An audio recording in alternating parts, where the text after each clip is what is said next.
The dollar is the most remarkable achievement in the history of money. Think of it. This piece of paper cost nothing to produce.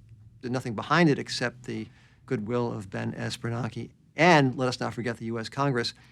This piece of paper somehow still commands value and respect.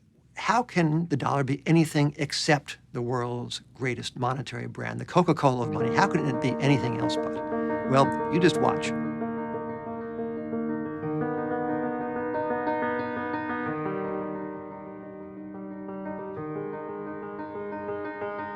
Since 1971, the U.S. dollar and the global financial system have been based solely upon faith. Faith in the guardian of that currency and of that system, the American Central Bank, the Federal Reserve. As the world's reserve currency, the U.S. dollar is how we measure our time, our products, our self-worth. Ours is a system based on trust and confidence, both of which began to disappear in the fall of 2007. Plunging interest rates helped trigger the housing boom, but with interest rates climbing back, many homeowners are having a hard time paying their mortgages. 14 million people took a mortgage in the last 3 years. 7 million of them will lose their homes. This is crazy. The Fed thought that this was a small problem. When the crisis was first talked about, this was a subprime mortgage problem. And it just kept growing and growing and growing. Mortgages that have gone awry. Government officials scrambling to prevent the collapse of the giant investment bank Lehman Brothers. We were having an electronic run on the banks. The Federal Reserve's estimation was that $5.5 trillion would have been drawn out of the money market system of the United States, would have collapsed the entire economy, and within 24 hours, the world economy would have collapsed. It would have been the end of our economic system as we know it. Congress could not act in a timely way.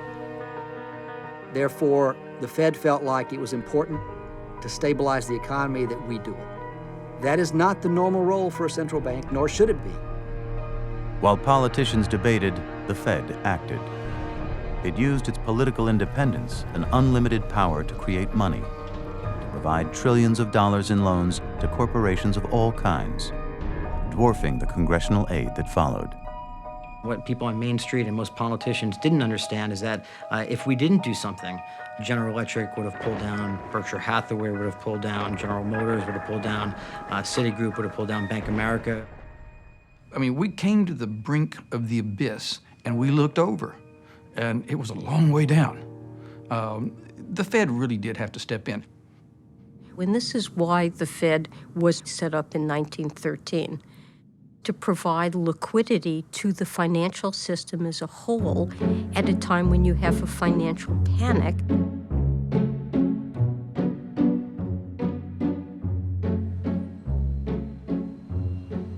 What do you know about the Federal Reserve? Not much. There is this perception that people have that the Fed is this kind of black box. Nobody quite understands it. Take care of currency. Where's some of the money? They somehow regulate the stock market. I think we're mysterious to people. I think they're not sure what we do. Sounds like they're printing money. Nuh-uh. One myth that's out there is that what we're doing is printing money. We're not printing money.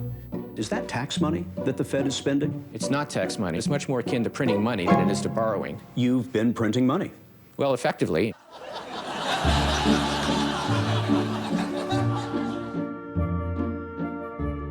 What exactly is the Fed's job? It does control the money supply, set interest rates, regulate banks, and is supposed to ensure the safety and soundness of the financial system. The Fed is supposed to be the guardian of financial stability, preventing chaos in markets. Now, usually it can do that. In the summer of 2008, it couldn't do that, and we did get chaos. But what caused the crisis in the first place? What brought the wealthiest nation in history to its knees? According to many economists and senior Fed officials, it was the Fed itself at the eye of the storm. the Fed kept interest rates too low for too long? That contributed to the bubble in housing prices. This was warned about at the time. This was textbook. When you take rates that low, you're going to have a boom, and a bust is likely to follow. The Fed failed to prevent the housing bubble, the predatory lending scandal, and utterly failed to prevent the financial crisis. So we failed to regulate the most important part of our financial system. And I don't think any of us who've ever worked at the Fed take any comfort from the fact that somebody screwed up. But I think it's important we recognize there were some big mistakes made. Didn't the Federal Reserve System fail? I know my time has run out, but I really fundamentally disagree with your point of view. And I think there is a natural inclination that things are fixed, but things are not fixed. Everybody wants to go back and say, things are fine now. Look, we solved our problem. We're just asking for another crisis. This is an experiment. We've never done this before. We've never been here before. The Federal Reserve is really operating by the seat of their pants. So I think we need to look very carefully at what the Fed did, and perhaps even more important than looking back and blaming people is the issue of what role should the central banks play going forward as we start thinking about this is a mess and we don't want to do this again. This isn't the first time the central bank we created to protect our economy has instead led us to the brink. The real currency of the world is trust. As that slips away, can the Fed learn from the past, and can it do it in time? We haven't had big countries going down, unable to save their system and collapsing. That's the crisis we have to worry about. You have what degree of confidence in your ability to control this? 100%. There used to be a country called Great Britain. Now we call it the UK, or Britain. And Great Britain was this little tiny place that had this currency that passed for good money the world over. This currency was backed by gold. You could walk into the Bank of England and exchange your banknotes for gold at a certain statutory rate. So the gold standard, making your money tied to a precious metal, is a way of stabilizing its value and restricting the ability to create too much paper money. But that world came crashing apart when World War I began. To print the money needed to finance the war, the great powers of Europe abandoned the gold standard. With Britain bankrupt, and German society destroyed by hyperinflation, the U.S., its new Federal Reserve, and a gold-backed currency emerged preeminent. The Federal Reserve has the power to create money. If you or I run the printing press in our basement, we're counterfeiters. When the Federal Reserve runs the printing press, the electronic printing press, it's monetary policy. Monetary policy is when the Fed uses its power to create or destroy money, to lower or raise interest rates. If it creates more money in the system, money becomes more available and interest rates fall, so we're more likely to borrow and spend. If the Fed takes money out of the system, we borrow and spend less and are more likely to save. If you're raising rates, you want to slow economic activity to cool inflation. When you lower rates, you want to stimulate some economic activity. The change in rates by the Fed is really a question of gas pedal versus brake. In the 1920s, the Fed began to use this newfound power to steer the U.S. economy. The Fed moved into managing the overall macroeconomy. Now, unfortunately, its first foray into that was the Great Depression. Did not do a great job.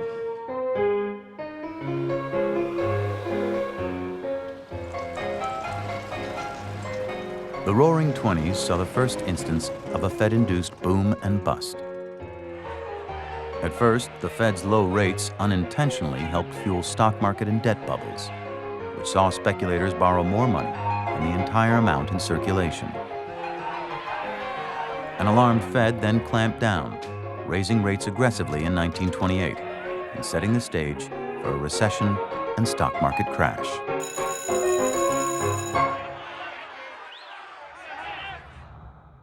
Right after the crash, the New York Fed did exactly the right thing. It provided liquidity to the New York money market. It prevented a banking panic. Now, the board in Washington, they were worried the expansionary policies the Federal Reserve was following would lead to reignition of speculation and inflation. So the Fed stopped its easing policy. Well, then trouble hit the banking system, and the Fed did nothing. As banks began to fail, people withdrew deposits and stuck them under the mattress. Now banks didn't have money to make new loans, and the economy spiraled down. Because we were still on the gold standard, we had trouble figuring out what to do. We tried to protect our gold position, which required raising rates at exactly the wrong time.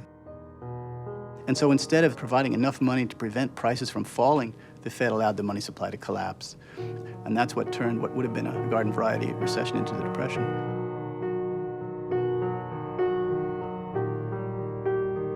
It wasn't that the Fed deliberately created the Great Depression.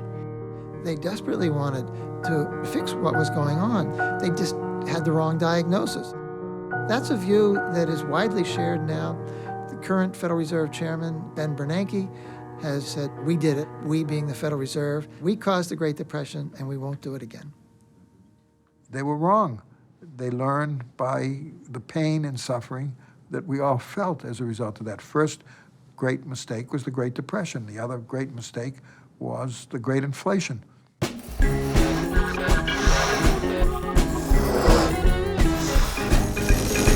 The best things in life are free, but you can give them to the birds or bees that need money.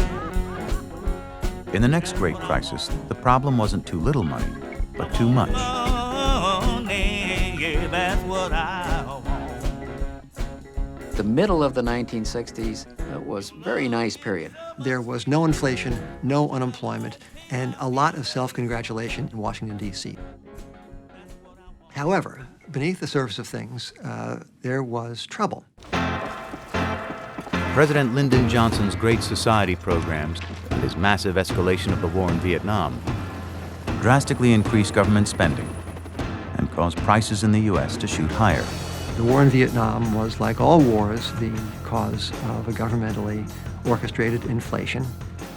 To protect the value of the dollar, Fed Chairman Bill Martin needed to raise interest rates, as he had done since 1951. But Lyndon Johnson was a different kind of president. Johnson said, no, we don't want interest rates to rise. We don't want to derail the Great Society. We don't want to create a recession. We've got a war to fight. And the Fed caved in. The results were disastrous. Vietnam and then Johnson's Great Society programs on top of that was too much demand for the economy, created this immense inflation. And by 1971, it was clear the dollar could no longer be exchanged into gold. Finally, President Nixon, in front of a television camera, I have directed the Secretary of the Treasury to suspend temporarily the convertibility of the dollar into gold or other reserve assets. And that began the modern age of inflation. For the first time in history, the dollar was just a piece of paper, backed only by faith in the Federal Reserve and its policies. Now, what does this mean for you? Your dollar will be worth just as much tomorrow as it is today. That promise was only as good as the Fed actions behind it. But bowing to pressure from Nixon and clinging to flawed economic theories, the Fed refused to raise rates. Over the next decade, the cost of living more than doubled, as the dollar lost more than half its value. And by the time the 70s ended, it was a total mess. Prices went up infamously during the Carter presidency. People began to say, we don't want it. We won't stand for policies that create ongoing inflation. I really hate it, because you pay so much for so little. Good evening. Prices in the United States during the first 3 months of 1979 went up at an annual rate of 13%. The question is, how long will this go on? Inflation running out of control. The answer, probably for years. President Carter found himself on the defensive because inflation was becoming very unpopular. Inflation is our friend. And that's when Carter appointed Paul Volcker. When I was appointed by Jimmy Carter, he was kind of up against it. It was a very difficult period. People don't like to raise interest rates. It's not very popular. And there was some resistance and fear of creating a recession and so forth. Volcker had tried to get the Fed governors to nudge interest rates upward, without success. So he tried a different tack, persuading them to focus on controlling the money supply. And when he slowed the money growth rate, predictably, the interest rate went way up. Neither he, nor I, nor anyone else had any idea of how high the interest rate was going to be. 8% to 9% to 10%. 15%. 18, 19, 20%. 21%. Really the highest levels in American history.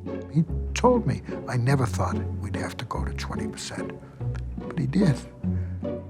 That took courage.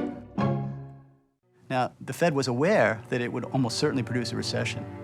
And Volcker says, I'm going to stick with my policy, even though the recession that begins in 1981 was the longest recession in post-war history. In that period of a couple of years, the world's view, the political view of the role of the Federal Reserve and its importance in the country changed dramatically. Had those decisions been left to politicians, it's inconceivable that they would have, quote, voted for such a deep recession to bring the inflation rate down. That's sort of a generic flaw of political systems. Ask members of Congress to vote for things that cause short-term pain for long-term benefits, and it's pretty hard. It's pretty hard to get the votes. It's nice that we have leaders who step up and do the right thing now and then, take a long-term view. We could use more. Paul Volcker has advised me of his decision not to accept a third term as a member and chairman of the Federal Reserve Board. With inflation tamed, Volcker was expendable, and President Reagan would not reappoint him to a third term. But Volcker had restored faith in the dollar and in our central bank. And he'd laid the foundation for an era of unprecedented prosperity. It would be up to the next chairman to keep it alive. And for many years, it looked like he had.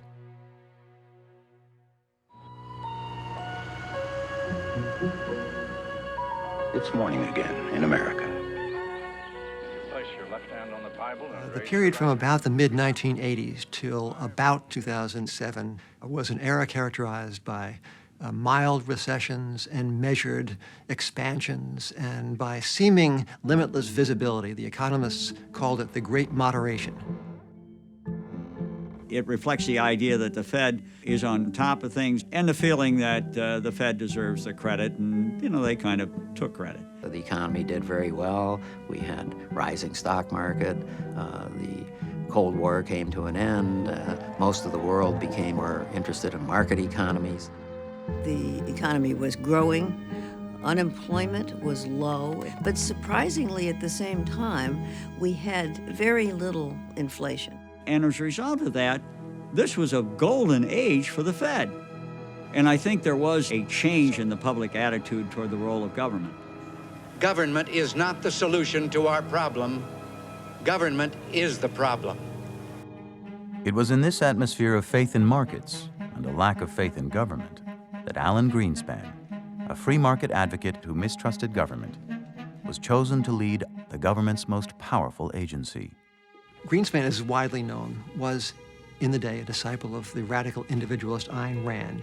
I am for an absolute, laissez-faire, free, unregulated economy. If you separate the government from economics, you will have peaceful cooperation and harmony and justice among men.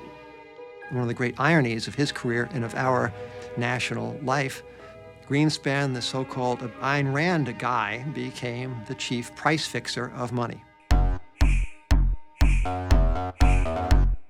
Greenspan's first test would come immediately.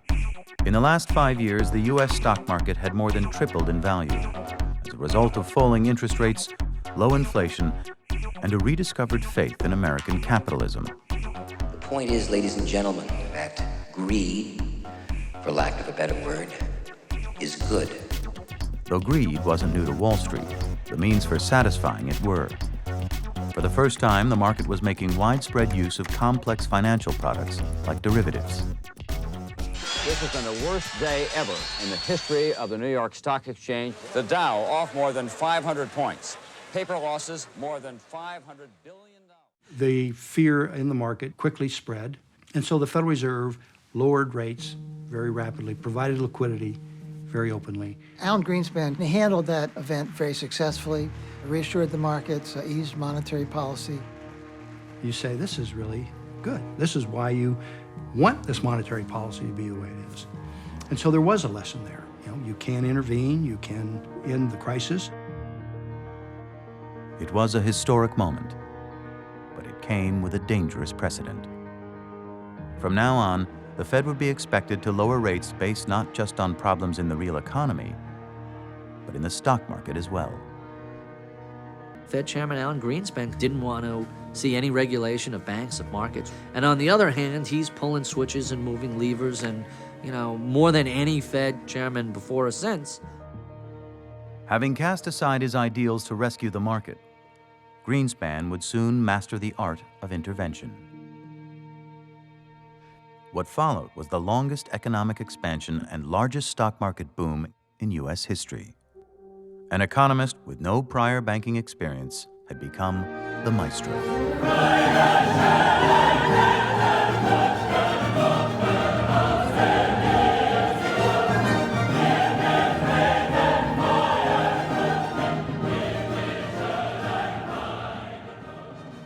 Well, I was on the Fed from around the middle of 1994 until 1996. I was vice chairman.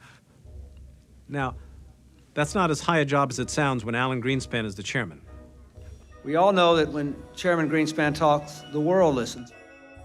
By the time all those things had happened, Alan Greenspan was about as close to God as one can come and still be on this earth. First of all, nobody should ever be deified, because none of us is God. That did happen to Greenspan. And one corollary of deification is people think you know, and people think you'll always get it right. The concrete manifestation of that inside the Federal Reserve is that it became very hard to criticize Greenspan in any way. I mean, who wants to stand up to God? But playing God with the business cycle had consequences, and the Fed soon faced a new challenge and a new kind of inflation. A kind of inflation that we have learned to call asset inflation. That is, prices not of goods going up, but of stocks, bonds, real estate, and other investment assets going up. On Wall Street, that is known as a bull market, and everyone is for it. We've never had in this country a period when the stock market was going up 15% a year for a sustained period of time, and people thought that was going to continue. Everybody loves a boom. Who's there who dislikes it? But Greenspan was concerned that the boom was really a bubble. But the markets refused to listen, and instead turned on the messenger. People were saying, have your chairman stay out of our business. Don't talk down the stock market. So Greenspan, who likes to be liked above almost all other things, gave this up, this idea that the stock market was too high, and instead began to cheer it on. Greenspan would never again lean against the wind of popular opinion. As stocks soared to record heights, he refused to use his power to cool overheated markets, and would instead intervene aggressively at the first sign of weakness. Investors were rocked by the near collapse of a huge financial operation. Long-term capital management was a large hedge fund run by some very smart people, but they guessed wrong. The U.S. Federal Reserve arranged for a $3.5 billion bailout by long-term creditors. So this alleged libertarian was presiding over the socialization of risk in our economy. It's perfect. So we're not a free market then? There is an invisible, there is a benevolent hand. No, that's the way it comes out, but that's not the way we think about it. Greenspan was acting in ways his predecessors never had, so much so that Wall Street gave it a name, the Greenspan Put. So the Greenspan Put is the idea you can take any risk and you can, in effect, put it to the Fed. Look, if the market gets too far out of hand, I'll rescue you. That's essentially how traders interpret it. In other words, it's a backstop. It's something under you that supports you in adverse times. And when you rescue people from their own behavior, well, then they're more likely to engage in riskier and riskier behavior. The Fed thought it could protect the market with easy money. But its promise of a safety net unleashed a surge of borrowing, debt, and risk. It would not just transform the economy, but distort it. During Greenspan's reign, the financial sector would double its share of the economy. Companies that once sold products would now sell loans. General Electric essentially was a hedge fund. General Motors, etc., car companies, they didn't make money selling cars, they made money financing cars. And firms that had once worked in service to their clients would now make enormous profits trading for themselves, engineering ever more exotic financial products like derivatives, which, unlike traditional assets, were bought and sold in secret and left completely unregulated.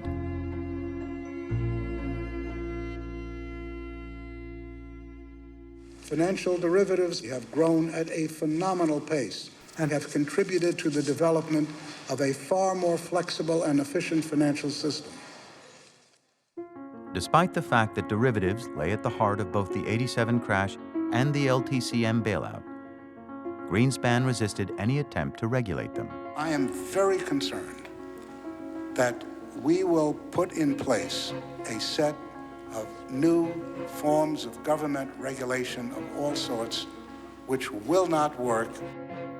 Greenspan's ideology won out, and 10 years later, the U.S. taxpayer would spend over $182 billion bailing out insurance giant AIG's unregulated derivatives unit.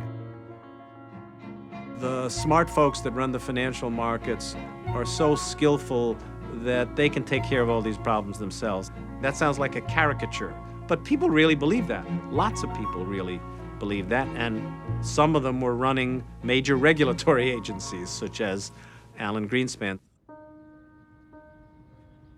The Fed was offering the markets an amazing deal. No regulation to prevent you taking risk, but if your bets went wrong, lower interest rates to rescue you. U.S. stocks soon became more overvalued than at any other time in history.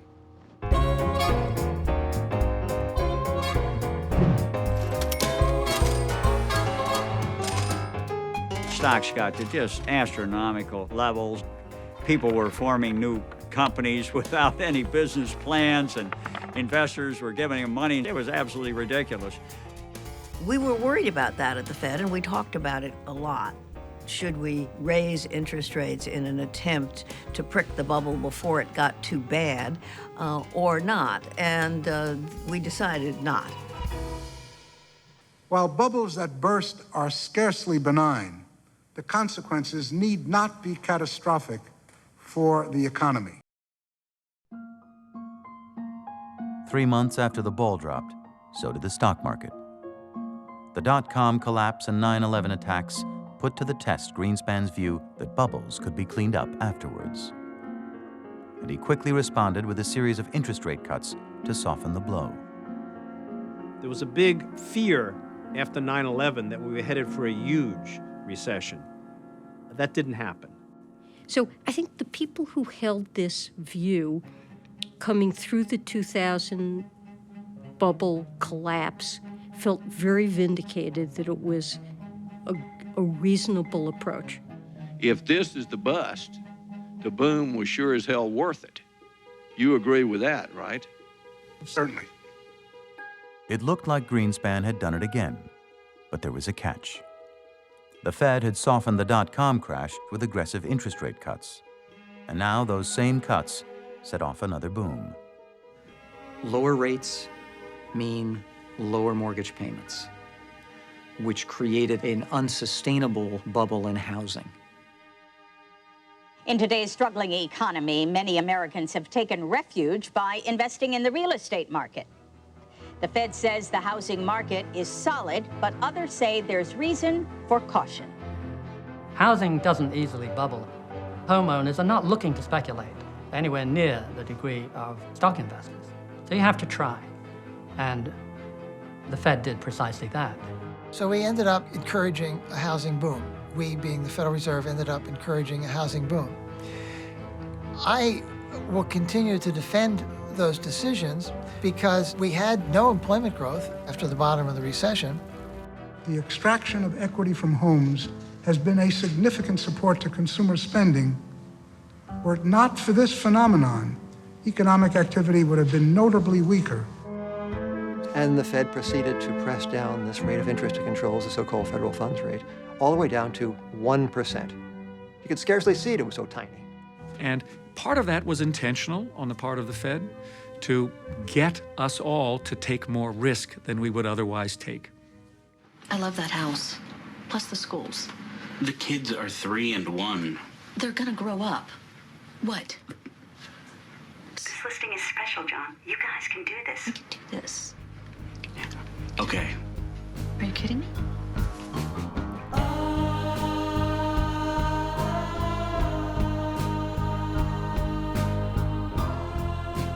By lowering the price of money, the Fed was raising the prices of things bought with borrowed money.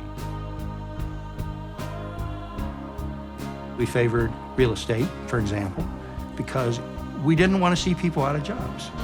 Well-intentioned, but the consequences are we created the incentives to borrow.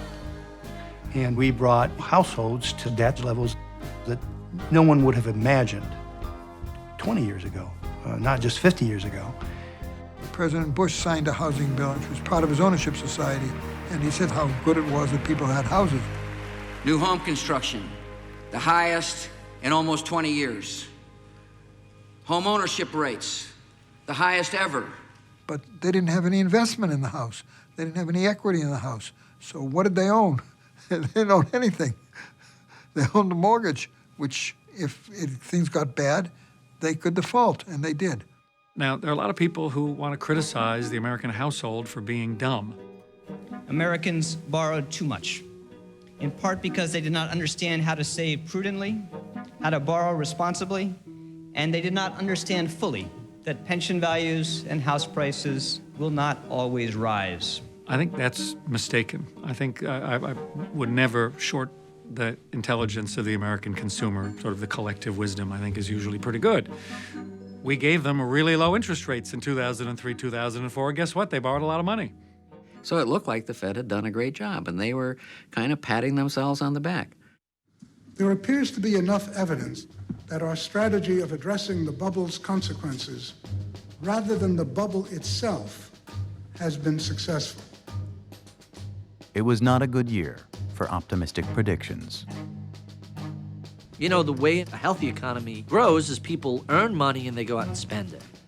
The way an unhealthy economy grows is people borrow money and they go out and spend it. The Fed's low rates helped spur a doubling of mortgage debt, turning the American dream into a tragedy for millions of families. But the real borrowing spree didn't happen on Main Street.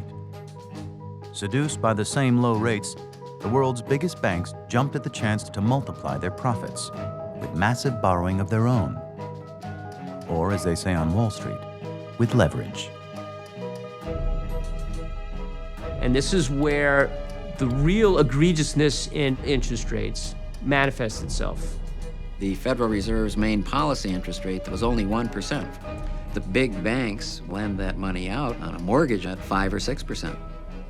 Now, if I can borrow money at 1% and lend it out at 6%, I'm going to make a tremendous profit from that. That was the problem with the low interest rates. Financial institutions borrowed too much, became careless in the lending they did. Able to borrow money for nothing and earn huge fees for lending it out, Wall Street began simply giving money away. You know, firms like Lehman Brothers borrowed at those low interest rates, made mortgage-backed securities on the base of it, and spread it around the world. A growing family with a lot of debt, a young couple with no down payment, a business owner whose income was hard to document. Every one of them was turned down for a home loan by 3 different lenders. I'm with Countrywide, and I got them all approved. Now, the Fed didn't do that The banks did that, but the Fed could have and should have prevented these crazy mortgages from being granted. The Fed could have cut off his speculation quite easily, but the atmosphere in Washington then was quite the opposite. We have an excessive concern about home ownership and its role in the economy. This is not the dot-com situation. Homes that are occupied may see an ebb and flow in the price, but you're not going to see the collapse that you see when people talk about a bubble. To set standards for mortgages would have been going straight against the political environment. The Federal Reserve would have been pretty brave. They should have, in retrospect. The Fed had unique authority to regulate all mortgage lenders. It finally used it in 2008. They could have stopped the subprime unit of Lehman. You had the authority to prevent irresponsible lending practices that led to the subprime mortgage crisis. You were advised to do so by many others, and now our whole economy is paying its price. As Alan Greenspan's term drew to a close, his transformation of the American economy was complete.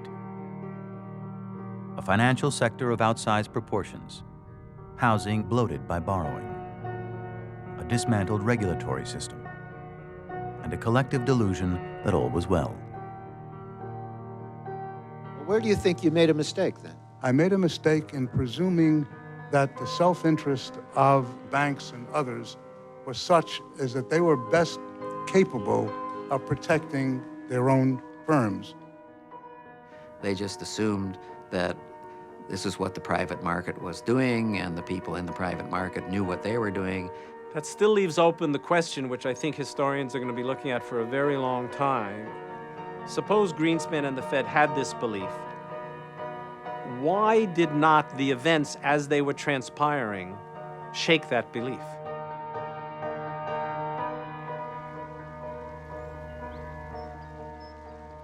One of a president's most important appointments is chairman of the Federal Reserve. My first priority will be to maintain continuity with the policies and policy strategies established during the Greenspan years. As a Fed governor, Ben Bernanke had spent the peak years of the housing bubble promoting his mentor's easy money and lax regulation. Taking over the helm, he had no idea he would reap what he'd sown.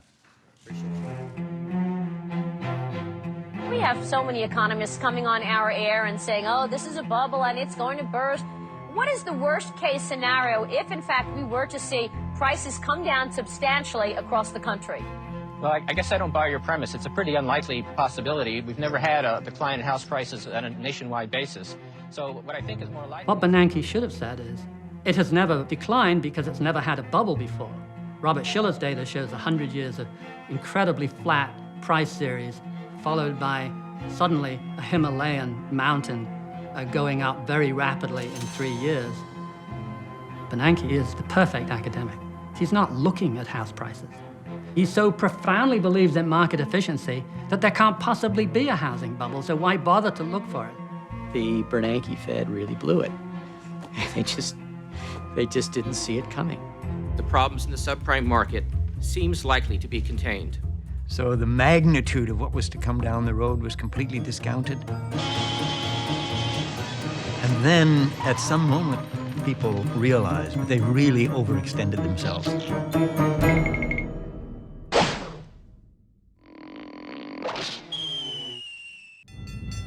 Stocks crushed today. Financials hit really hard. Bank of America down 40%. One of the worst days ever on This Wall is a Street. market driven by fear. Alan Greenspan told everyone to take a teaser rate, and Bernanke is being an academic. He has no idea how bad it is out there. He has no idea. As the crisis unraveled, the Fed only dimly perceived its true dimensions. It was a bank run, but one that bore no relation to those of the past, involving not just the banks the Fed was created to protect, but the hedge funds, investment banks, and insurance conglomerates the Fed had allowed to hide from its oversight. Company's called AIG. It's in big trouble. They need money, which nobody has to give right about now. The failure of AIG would have meant a run on the 50 largest banks in the world. They would not have survived the capital hit. We saw what happened when 1 or 2 large firms came close to failure. Or imagine if 10 or 12 or 15 firms had failed, which is where we almost were. You have to have credit to operate, whether we kept rates too low for too long. That's history. Confronted with a situation where the heart stopped pumping, we had to be the pacemaker and make it work again. American taxpayers woke up this morning to learn their money makes up a bailout package the Federal Reserve slammed together to save AIG. Over the course of the crisis, the Fed would pump trillions of dollars in emergency loans to banks, corporations, and governments around the world. Though the moves were a logical extension of the Fed's ideology, they were unprecedented. Are you committing in this interview that you are not going to let any of these banks fail? That no matter what their balance sheet actually looks like, they are not going to fail? They're not going to fail.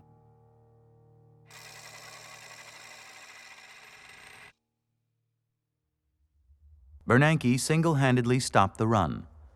But when his bailout failed to jumpstart recovery, the Fed upped the ante. With interest rates already at zero, the Fed's only way to juice the economy was to print more money, a technique called quantitative easing, or QE. Beginning in 2009, the Fed purchased over $1.3 trillion of mortgages and debt from failed lenders Fannie Mae and Freddie Mac. It was a temporary nationalization of the mortgage market. What followed was the single biggest stock rally since 1932. And when markets faltered in 2010, the Fed announced a second round, QE2. If the Greenspan Put had been whispered, the Bernanke Put was now loud and clear. Hedge fund heavyweight David Tepper raked in a record $7.5 billion by investing in financials. How did you do it in 2009? What did you see? It was easy. The government told you what they were going to do. So QE2 They said is they want the market up. Okay, so what am I? I'm going to say, no, Fed, I disagree with you. So what I got is I got two different situations. One, that the economy gets better by itself. The other situation is the Fed comes in with money. You know, up to the point the Fed comes in with money, the stock market can go down a little bit, but not that much because I got a put. You got to love a put, especially when the government's issuing it. Bernanke had saved the system, or had he? It was still riddled with the same bad loans and institutions too big to fail, only now spared from the free market's law of survival of the fittest. We're at a point now where the consumer is in no position to keep borrowing. Banks are in no position to lend. The banking system is still, in my opinion, insolvent. It's still broken. Ben Bernanke has led the Fed through one of the worst financial crises that this nation and the world has ever faced. The Great Moderation began as an homage to the free market, but today it could not be further from that ideal. The two chairmen, appointed by both Republican and Democratic presidents, created an economy more centrally planned than ever in our history.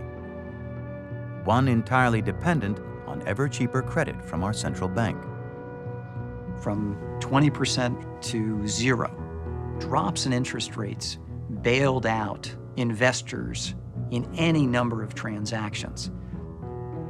Every time the response is more debt fueling growth.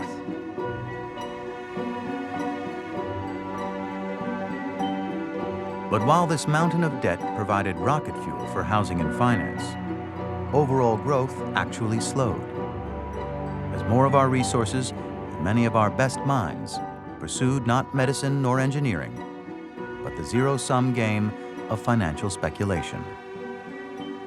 Creating financial transactions is not production. It does nothing to your standard of living, except for a few people who are able to work at a bank, watch their stock price go up, sell the stock, and then they have the wealth. But they have to sell the stock in order to do it.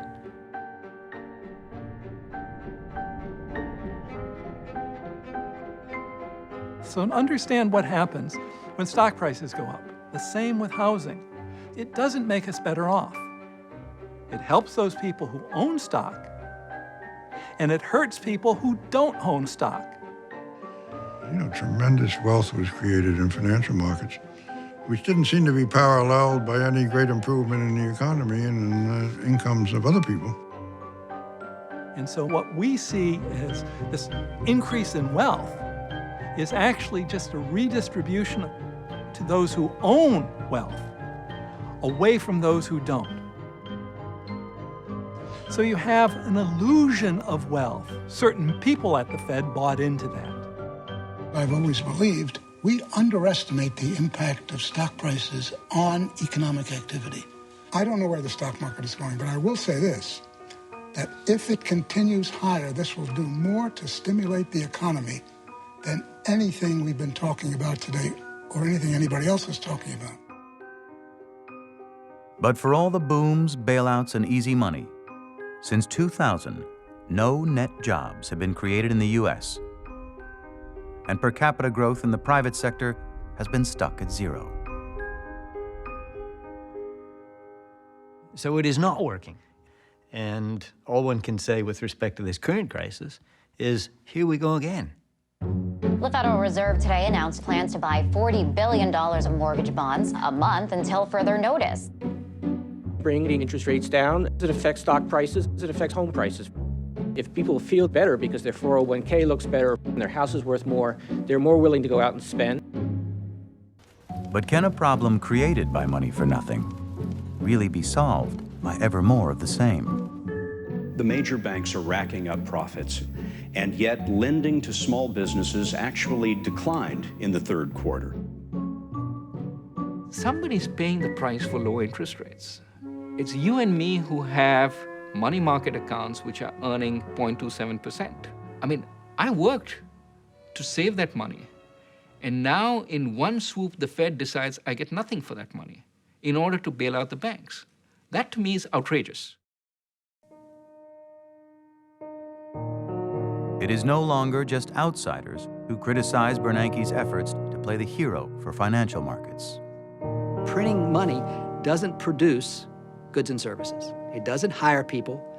It may seem like the right short-term medicine, but can the cure be worse than the disease in some cases? We can borrow tons and tons of money at very low interest rates, and we can continue to do that for some time. The problem comes in the long run. How long is this going to last? When is this game going to end, and how is it going to end? Free of the gold standard's restraint, the only limit on our government's ability to borrow and print is the confidence people around the world place in our IOUs. It's a first in our nation's history, cutting the country's top AAA rating to AA+. But how long can a dollar-based system last if we take that confidence for granted? The United States can pay any debt it has because we can always print money to do that. So there is zero probability of default. How can the dollar be anything except the world's greatest monetary brand, the Coca-Cola of money? How can it be anything else but? Well, if you produce enough of these green pieces of paper, if you throw around your weight too far as the world's one and only superpower, bad things happen. For years, the country lived beyond its means. As a member of the euro currency. As a debt crisis that began in Greece now threatens all of Europe, it's clear that easy money has been no kinder to governments than it was to homeowners. And while the U.S. may not be Greece, the lesson is cautionary. No nation, however powerful, is too big to fail. And then you get the mother of all crises. Big countries going down, unable to save their system and collapsing. That's the crisis we have to worry about.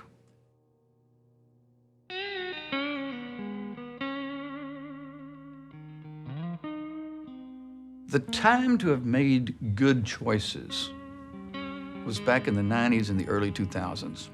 And we didn't make good choices as a country, as an American polity. And now we're faced with a number of bad choices. But if we fail to make the uncomfortable choice today, we're going to create even more uncomfortable choices down the road.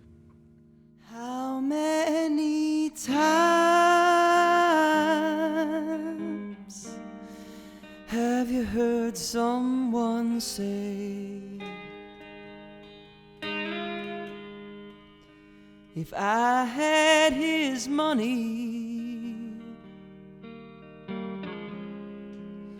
I would do things my way? You know, at some point over the last 20 years, we seem to have lost sight of who we are, and we were more concerned with the types of houses we lived in and the speed of the cars that we drove. The United States has consumed more than it's produced systematically for at least a decade. What country, ask yourself, in history can do that indefinitely, forever?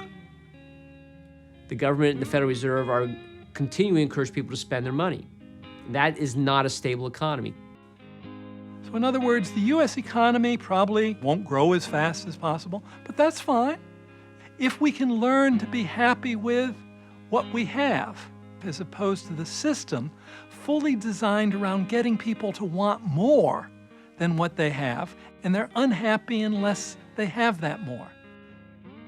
But little they know that it's so hard to find one rich man in 10 with a satisfied mind.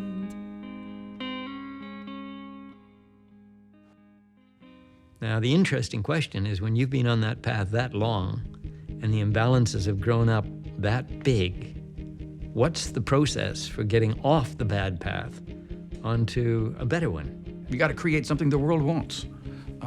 And that's what we've got to get back to in the United States.